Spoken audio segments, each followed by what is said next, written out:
How's everyone doing today? This is TheStormPow, and I'm here for a video that will probably be incredibly nerdy. Okay, so basically I'm going to be talking about Dragon Ball related things in this kind of series that I'm going to be doing because, as I said before, I'm wanting to do anime reviews, and I know you guys are going to ask, oh, review Dragon Ball, but, you know, it's a 20-year-old show that you guys already know that I like. So I don't see any kind of purpose in reviewing it, but I did think that there would be some topics that I could talk about that might interest you guys and would be a little fun for me to discuss and hear your guys' input on. So I've got this little notebook here that has a shit ton of facts that I copied down because I went ham and did my research on this topic. But today I'm going to be talking about who the first Super Saiyan was, and I'm also going to be talking a little bit about the Legendary Super Saiyan transformation and just things of that nature.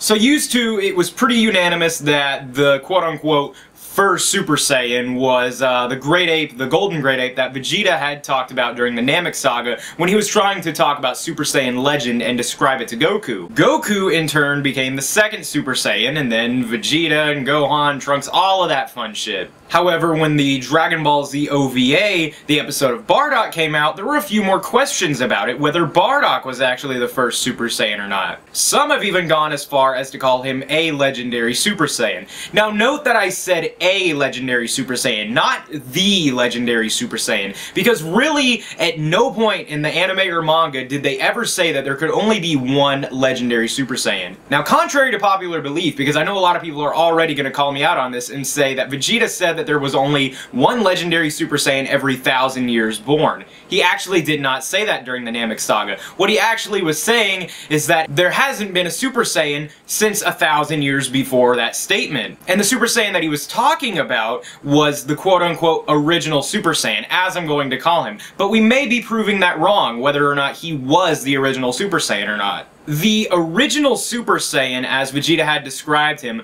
was some Saiyan that just went absolutely apeshit. You see that pun that I did there? This Saiyan had completely destroyed what I'm going to call the Saiyan homeworld. Now, I'm trying to differentiate the Saiyan homeworld from the planet Tuffle. Now, for those of you who are a little bit deeper into your Dragon Ball lore, you should know exactly what the planet Tuffle is. Well, actually, it wasn't even really planet Tuffle, so to speak. It was planet Plant at one point, and then the Saiyans sort of moved in and lived with the Tuffle people, and eventually took over the Tuffle race and renamed the planet Planet Vegeta. What was once Planet Plant became Planet Vegeta, and then Frieza destroyed it. But the so-called Saiyan homeworld was a planet that the Saiyans had lived on plenty before they had moved to Planet Plant. This planet was not destroyed by Frieza. This was supposedly destroyed by a Golden Great Ape that we are calling the original Super Saiyan. Now, this Golden Great Ape was only shown in the anime. He was talked about in the manga, however, it didn't have a visual representation. For those of you who read the manga and didn't get to see what this quote-unquote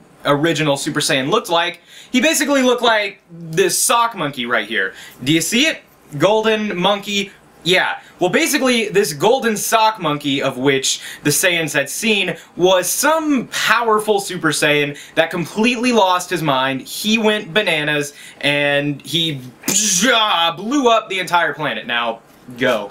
But basically what had happened is this Saiyan destroyed the Saiyan homeworld and the Saiyans had to flee. They went to the planet Plant, which was inhabited by the Tuffle people. The Saiyans were pretty poor and really uncivilized people. They were basically very strong cavemen at this point compared to the Tuffles, who had very advanced technology. Eventually the Saiyans felt like overthrowing them, and they basically had coincidentally started a war on the same night that there was a full moon, which happened very rarely on the planet Plant.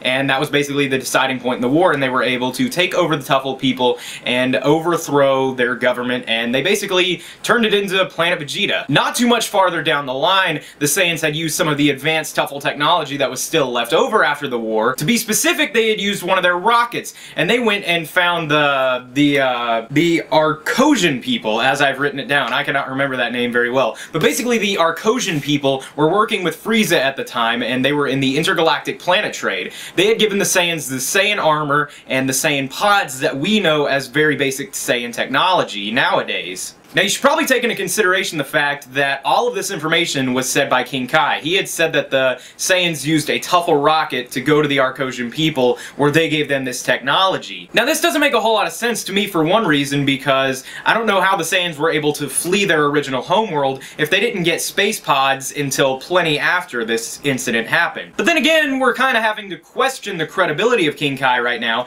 because he had also lied to Goku and told him that Planet Vegeta was destroyed by a meteor shower sent by the planet's guardian, when we in fact know that it was destroyed by Frieza. Now maybe King Kai didn't know about Frieza at the time, however I find that hard to believe, because in that exact same scene, Gregory had told Goku, King Kai knows everything! So maybe King Kai doesn't know everything, or he is a lying piece of crap. That is for you to decide. So why did I just give you guys a huge backstory on the planets that the Saiyans had traveled to? Because you're gonna have to know the difference between the Saiyan homeworld and Planet Plant / Planet Vegeta. Same thing, basically. Planet Vegeta stemmed from Planet Plant, and the Saiyan homeworld is the planet that really has no focus in the storyline, other than it is the thing that the Golden Sock Monkey destroyed. Now, in the episode of Bardock, Bardock wakes up on Planet Plant, and it is not inhabited by the typical Tuffle people. It is inhabited by some kind of weird alien-looking people called the Plantians, or just the plants. They were part of the plant race that originally inhabited the planet Plant. They look nothing like the Tuffles, because the Tuffles actually look sort of like humanoids. And their technology was much more primitive. If you watch the special at all, you can tell by the things that they wear, and just by the simple things that they do, that they really did not have very good technology. Well, anyway, long story short, Chilled, which is one of Frieza's ancestors, comes and kills one of the plant people, which enrages Bardock to a point to where he turns into a Super Saiyan and lays some whoop-ass on Chilled. Chilled, in turn, tells everyone to warn his descendants about the Golden Transformation, because Chilled had not even heard of a Saiyan at this point in time. So, now we're trying to wonder, what came first, Bardock or the, quote, original Super Saiyan? Or are they the same person? Now this is sort of an idea that I started to come up with, but I kind of had a couple of contradicting thoughts. Now one thing that came into my head was the idea that maybe Bardock is the original Super Saiyan, not the Legendary Super Saiyan, because I'm gonna go ahead and get it out of the way. I don't think he's any kind of Legendary Super Saiyan. I know that I said there can be more than one Legendary Super Saiyan, but I don't think Bardock is one. Broly was born with a power level that was comparable to that of King Vegeta and Bardock as they were adults. That, and Bardock is able to control his anger pretty well. He even became friends with that berry person on Planet Plant there for a little while. Whereas Broly, which we know for a fact is a Legendary Super Saiyan, held an almost 3-decade-long grudge because Goku cried.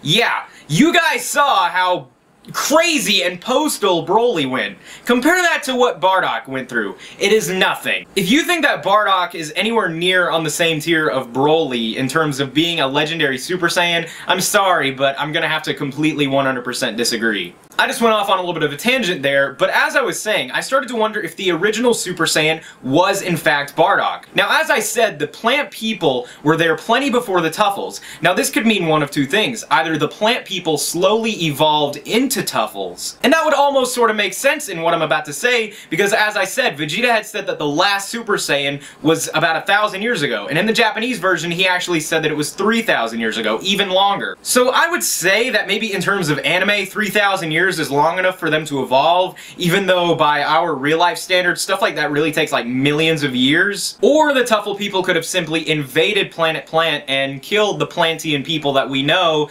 and then in turn later on had the Saiyans come in and do the exact same thing to them. I'm kind of thinking more towards the evolution deal, just because I don't really see the Tuffle people as that violent, but then again, you gotta do what you gotta do to survive. But what I'm getting at is that if these plant people were able to slowly evolve, Bardock, who never really died at the end of the episode of Bardock, could have continued to live with these plant people and saw their technology grow up, and it could have gotten to a point to where Bardock was able to go to a different planet and maybe leave the planet and start his own Saiyan planet, which would then in turn become the Saiyan homeworld. it would be there that probably he would start up the Saiyan race somehow, and eventually one day lose his mind and go absolutely bananas and blow up the place after he had tapped into some uncontrollable power and became what we know as the original Super Saiyan. Now this idea is actually pretty questionable because, you know, for one, Bardock would have to live that long. He would have to live long enough for them to evolve and get that kind of technology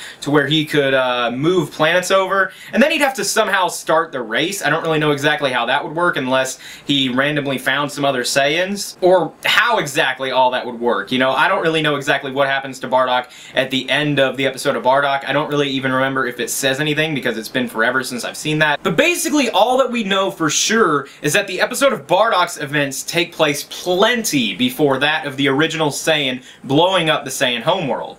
So we do know that there's a big enough time gap to where possibly the plant people could evolve, but whether or not Bardock would still be alive is more of the bigger question here. And the only reason that we know for sure that Bardock's events happened plenty before the original Super Saiyan is because Vegeta did say that they had to flee the original Saiyan homeworld when the original Super Saiyan went bonkers. And this also disproves what King Kai had said, because King Kai somewhat implied that they didn't have the technology to go from planet to planet until they had gotten on the Tuffle planet, and he had almost implied that the Saiyans originated on planet Tuffle, or Planet Plant, excuse me. However, episode of Bardock somewhat disproves that when Bardock is on Planet Plant, and Chilled hadn't even heard of what a Saiyan was at the point. So we know that there's a big enough time gap between the Saiyans expanding and getting out into the rest of the world and becoming a bigger race, and between episode of Bardock. And this sort of leads me to believe that Bardock was in fact the very first Super Saiyan, plenty before the quote original Super Saiyan. Now this could have been any random legendary Super Saiyan that just absolutely lost his shit and ended up blowing up the entire planet, which caused them to go to Planet Tuffle, which caused Frieza to blow it up, which caused the events of Dragon Ball Z as we know it. And that's basically what I think happened. You guys can leave your input below. I feel as though I may have rushed through this, but I did not want to make this video incredibly long. But I do feel as though I got my point across for the most part. I would like to think that Bardock is the very first Super Saiyan, no matter how you look at it. I don't think necessarily that he is the original Super Saiyan, as in the great ape that blew up the Saiyan homeworld, but it is a possibility that I'm just throwing out there for you guys to take into consideration. I don't think he was a legendary Super Saiyan though, but I do think he was the first Super Saiyan. That is it for this sort of DBZ Talks video, you guys. Be sure to tell me what else you would maybe like to see me talk about. And like I said, feel free to argue with me and disagree with me and leave your own input below in the comments. I will be glad to read it and maybe even discuss with you if you say something that particularly strikes my interest. I'd like to thank you all for watching. Hope you have a nice day and goodbye.